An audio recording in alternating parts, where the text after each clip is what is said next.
क्या आपने कभी सोचा है कि देवों के देव महादेव, जिनके लिए सारा ब्रह्मांड एक खिलौना है, उन्होंने एक साधारण बैल को अपना वाहन क्यों चुना? यह केवल एक वाहन नहीं है, यह है भक्ति, निष्ठा और समर्पण की एक अविश्वसनीय गाथा। यह कहानी है उस आत्मा की जिसने अपनी अटूट श्रद्धा से शिव के हृदय में स्थान पाया और अमर होकर उनके द्वारपाल और प्रिय साथी बन गया। जय श्री कृष्णा दोस्तों, स्वागत है आपका हमारे चैनल मोक्ष मंथन मोक्ष मार्ग पर। आज हम जानेंगे कैसे एक साधारण बैल ब्रह्मांड के सबसे शक्तिशाली देवता का वाहन बना, कैसे नंदी ने शिव जी का अटूट विश्वास जीता। आइए इस अद्भुत यात्रा पर चलते हैं। पौराणिक कथा के अनुसार एक ब्रह्मचारी थे शिलाद ऋषि।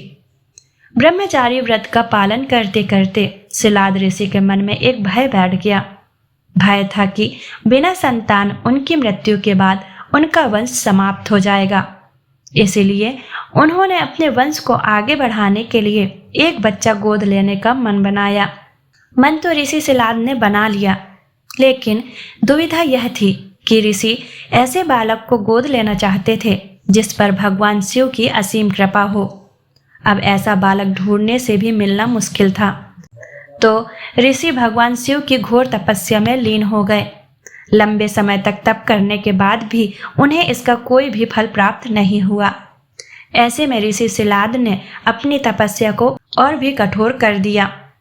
काफी समय के कठोर तप के बाद आखिर भगवान शिव प्रसन्न हुए और उन्होंने ऋषि शिलाद को दर्शन दिए। भगवान शिव ने शिलाद ऋषि से कहा, मांगो, क्या वर मांगना चाहते हो? ऋषि शिलाद ने अपनी कामना भगवान शिव से जाहिर की। भगवान शिव ने शिलाद ऋषि को पुत्र का आशीर्वाद दिया और वहां से चले गए। अगले ही दिन जब ऋषि शिलाद पास के खेतों से गुजर रहे थे तो उन्हें वहां एक नवजात बच्चा मिला। बच्चे का मुख बेहद ही मनमोहक और लुभावना था। ऋषि बच्चे को देखकर बहुत खुश हुए और यह सोचकर इधर उधर देखने लगे, इतने प्यारे बच्चे को इस हाल में यहाँ छोड़कर कौन चला गया। तभी भगवान शिव की आवाज आई और उन्होंने कहा, शिलाद, यही है तुम्हारा पुत्र।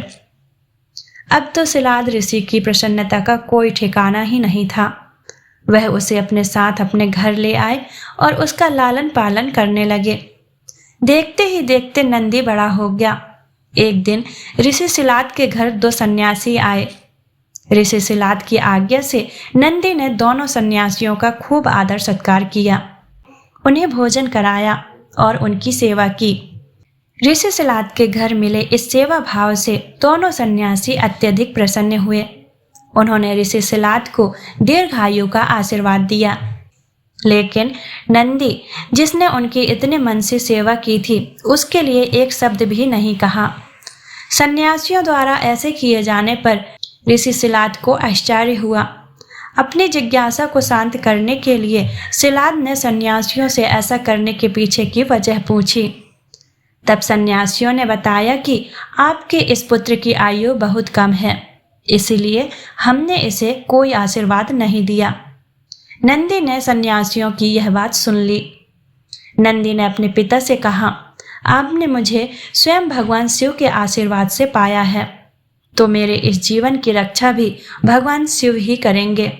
आप इस बात की बिल्कुल भी चिंता ना करो। इतना कहते हुए नंदी भगवान शिव की आराधना में लग जाता है। अपने पिता की तरह ही नंदी ने भी भगवान शिव को प्रसन्न करने के लिए कठोर तप किया। अपनी रक्षा के लिए नंदी ने शिव की घोर तपस्या की। उनकी भक्ति और समर्पण से प्रसन्न होकर शिव प्रकट हुए। शिव ने नंदी से वरदान मांगने को कहा। नंदी ने शिव के सानिध्य में रहने की इच्छा जताई। शिव ने नंदी को गले लगाया, उन्हें बैल का रूप दिया और अपना वाहन, मित्र और गणों में सर्वोत्तम नंदीश्वर बनाकर स्वीकार कर लिया। अपनी स्वामी भक्ति और अटूट निष्ठा के कारण नंदी कैलाश के द्वारपाल बन गए और हमेशा शिव की सेवा में तत्पर रहते हैं। इसीलिए शिव मंदिर में नंदी की प्रतिमा शिव के सामने विराजमान रहती है। इस तरह नंदी की असीम भक्ति और समर्पण ने उन्हें भगवान शिव का वाहन और प्रिय गण बनाया। तो यह थी नंदी के शिव का वाहन बनने की अद्भुत और प्रेरणादायक यात्रा। उनका जीवन हमें सिखाता है कि पद या अहंकार नहीं बल्कि अटूट भक्ति ही हमें ईश्वर के सबसे करीब ले जाती है। नंदी आज भी शांत, दृढ़ और ध्यानमग्न मुद्रा में हर शिव मंदिर के बाहर विराजमान रहते हैं। वह हमें यह संदेश देते हैं कि महादेव के पास जाने से पहले हमें अपने मन के अहंकार रूपी गांठ को उतार फेंकना चाहिए।